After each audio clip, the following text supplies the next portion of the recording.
It's Wednesday. You know what that means. Time for the Southern California Writers Association Hump Day Book Tour. I'm your host, Maddie Margarita, here with Diana Pardee on tech. Just a reminder, if you enjoyed today's bookshot, please go to the SCWA Facebook page or our SCWA Writers Online YouTube channel for more bookshots like this. So let's get ready to roll. So grab a cup of coffee, take a break, and get ready to enjoy meeting and hearing all about the exciting process of Dana Swift. Dana started making up fantasy worlds when she was 11 years old and hasn't stopped since. She graduated from the University of Texas at Austin, where she earned degrees in English and advertising. While in college, Dana competed as a saber fencer and learned a thing or two about fighting, parrying, and how it feels to fall in love with your sparring partner. Oh, well, we may talk about that, Dana. Okay.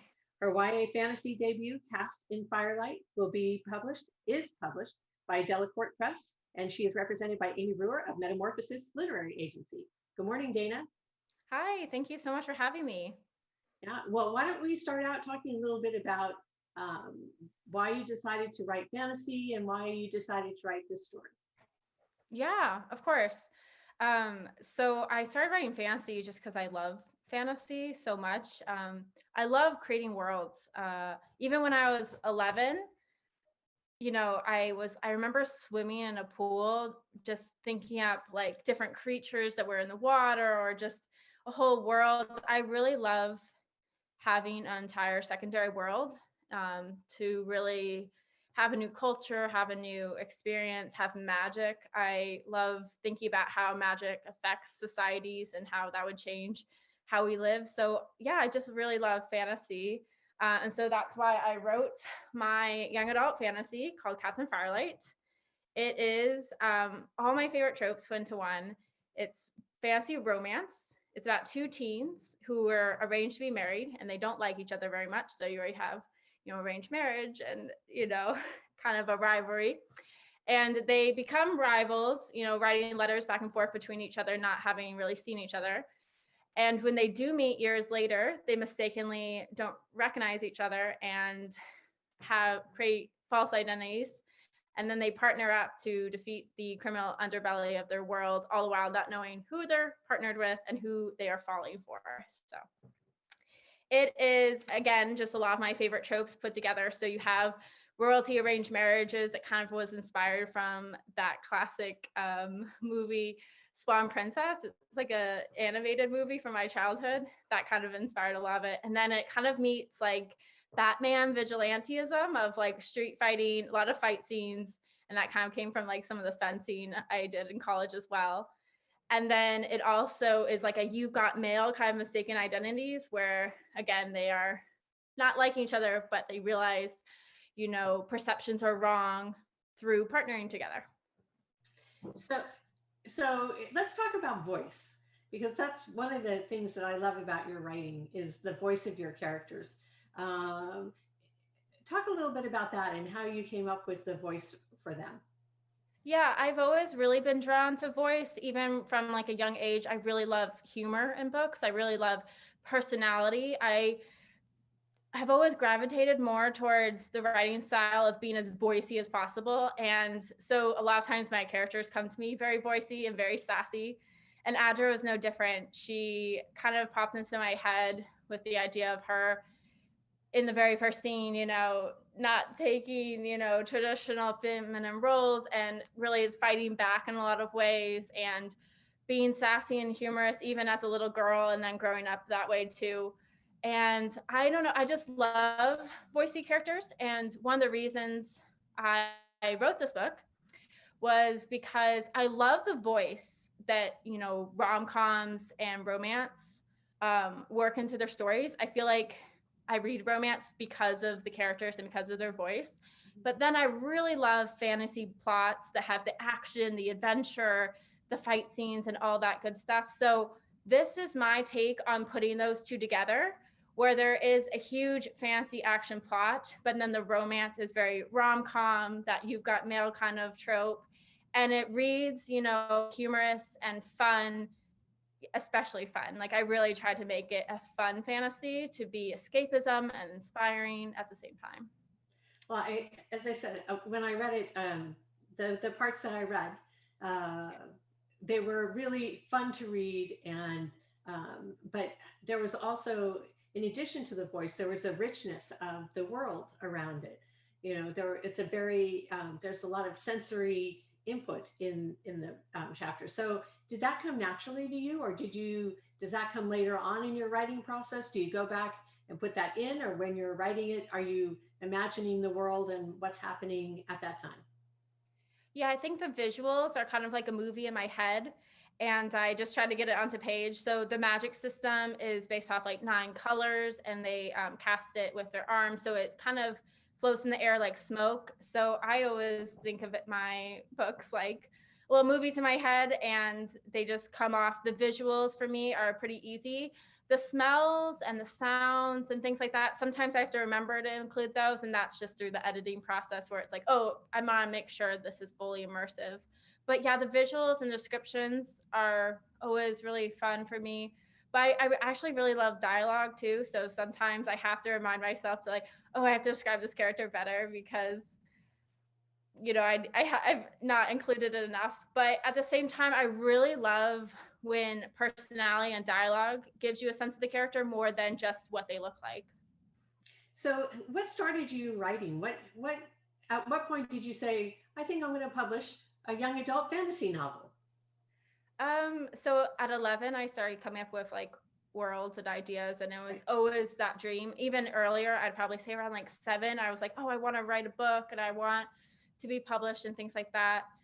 And then at 14, I actually started writing my first fantasy novel, and I finished it in high school and queried it through college.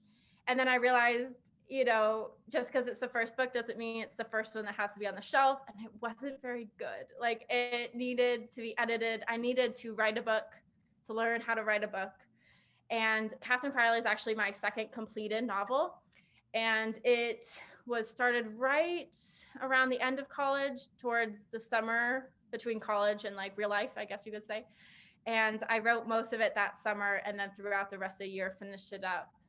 Queried it around like, this is like 2016, 2017. Took a year to query it. I went through a lot of rejection with this book, but I really thought it was good, so I had a lot of hope in it. I was actually really close to shelving it and starting a new book when my agent offered representation. So you Yeah, just never know when things are just in gonna. time. Yeah. So, Yes, tell us what you're working on now.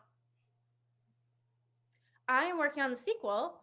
I am so excited to say that I just got the final cover of it yesterday night. So it's just like, it still is like in my head as this amazing thing that's going to happen probably next January 2022. And I'm working on the line edits right now. They're due in about 2 weeks, and then they will go off to the copy editors. And after that, hopefully ARCs can get to readers in the next couple of months. So, when you're writing, is it all consuming when you're writing these novels, or do you write other things at the same time, or do you actually have a life outside of writing, or how does that work for you? Yeah, I do take breaks, I guess you could say. I have tried the whole writing 2 books at the same time. And when I'm on deadline, that does not work because I feel like there's a pressure to get it done within a few months. So my second book, the sequel to Cast and Firelight, I was trying to like write this other side project that I really wanted to write. And I had to literally put it aside and work only on the sequel because the sequel wasn't getting done fast enough. But most of the time, if I wasn't on deadline, like back in the day, I would be consumed by one project, but I definitely would allow myself to free write other things, come up with other ideas and jot them down, maybe write a chapter or two. One NaNoWriMo, I didn't know what my next book should be. So every week I wrote the first chapter of a totally new fantasy world. And I thought that was so fun because it really, helps you realize like what should be in that first chapter. And though there is a drawback of then I want to write all 4 books at the same time, and that's not, I don't think it's doable for me. So, how long did it take you to write Cast in Firelight? Yeah, I would say I had this dream of it, being done in 3 months and, it being so quick.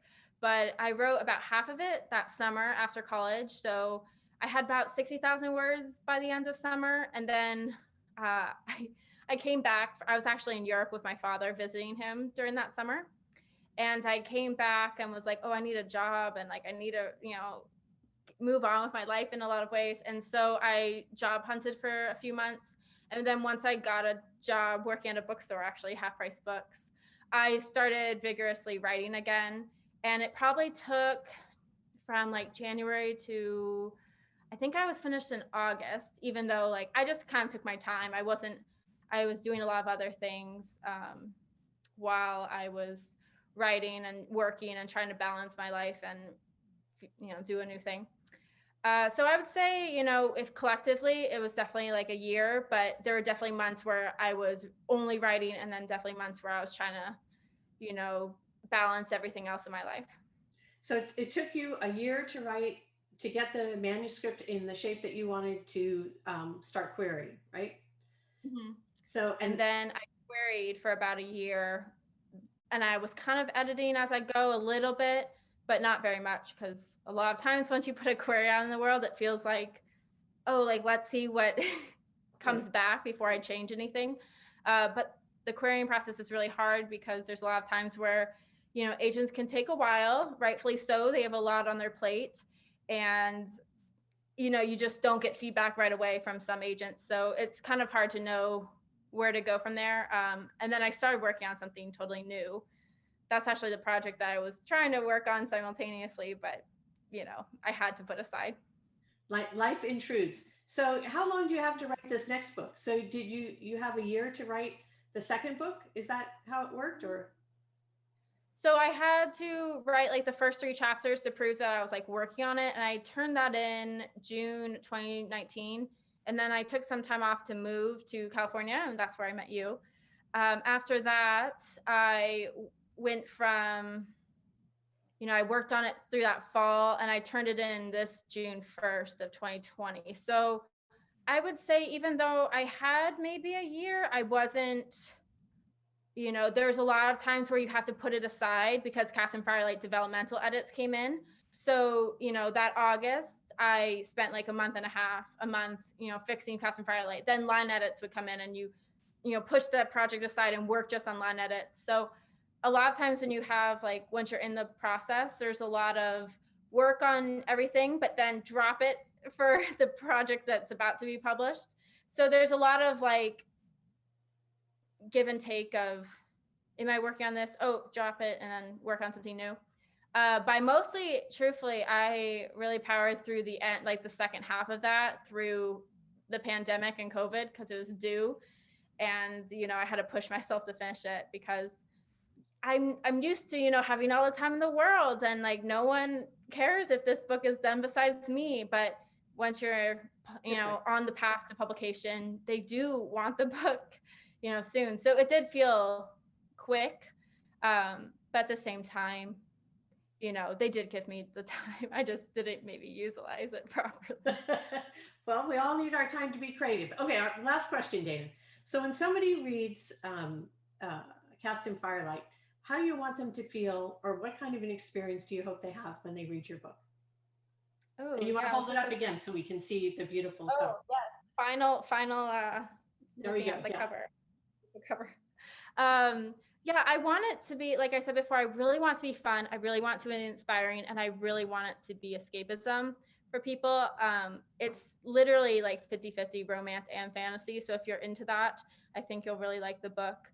But I also really want it to be inspiring. There's a lot of like identity stuff in here that kind of has this message that you don't have to find yourself and like figure out everything all at the same time. Sometimes it's embracing different sides of yourself and realizing that you're all just one person and that it's fine to take your time, because there's a lot of times in high school where I felt like the message was like, be yourself, find yourself. And it was like, well, that's kind of hard to do when it feels like I'm, different people sometimes, or like going through different phases of my life.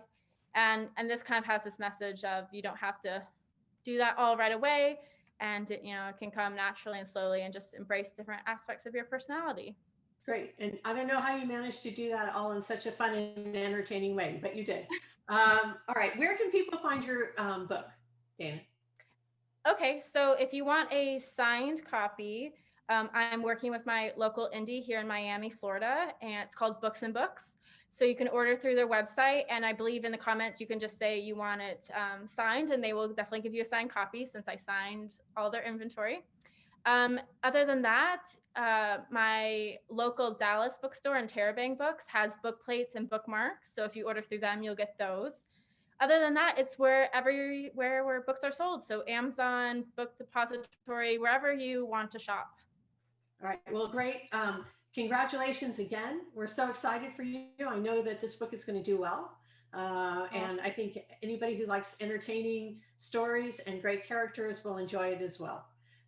So until, I guess, next week, I hope everybody stays safe, and we will see you next Wednesday at 10 a.m. on the Southern California Writers Association Hump Day Book Tour. Bye.